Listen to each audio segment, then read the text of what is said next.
ముందు చూపుతో మంత్రి నారాయణ పనిచేస్తున్నారు. ముందస్తు చర్యలు తీసుకుంటున్నారు. 45వ డివిజన్లో వర్షాలు రాకముందే డ్రైనేజ్ క్లీన్ చేస్తున్నారని డిప్యూటీ మేయర్ రూప్ కుమార్ అన్నారు. ఆయన 45వ డివిజన్లో మంత్రి నారాయణతో కలిసి పర్యటించారు. ఈ సందర్భంగా ఆయన మీడియాతో మాట్లాడారు.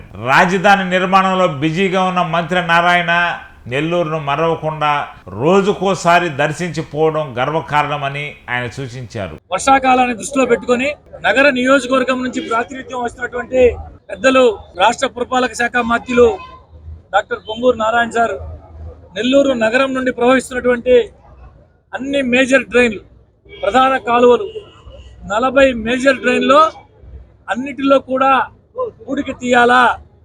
రాబో వర్షాకాలంలో చిన్నపాటి వర్షం పడినా ఎటువంటి ఇబ్బందులు ఉండకూడదు. ఎంత పెద్ద వర్షం వచ్చినా కూడా ప్రజలకి ఎటువంటి ఇబ్బంది ఉండకూడదని ఒక మంచి ఆలోచన చేసి గౌరవ కమిషనర్ గారికి ఆదేశాలు ఇచ్చి 2,25,00,000 రూపాయల పైసలకు పనులు ఈరోజు మంత్రి గారి చేతుల మీదుగా ప్రారంభించుకోవడం జరిగింది. దాదాపు 7 కిలోమీటర్ల పరిధిలో 7 కిలోమీటర్ల పొడవుతో ఈ నగరంలో నుంచి ప్రవహిస్తున్నటువంటి ప్రధాన కాలువలన్నీ కూడా పూడిక తీసే కార్యక్రమానికి శ్రీకారం చుట్టడం జరిగింది.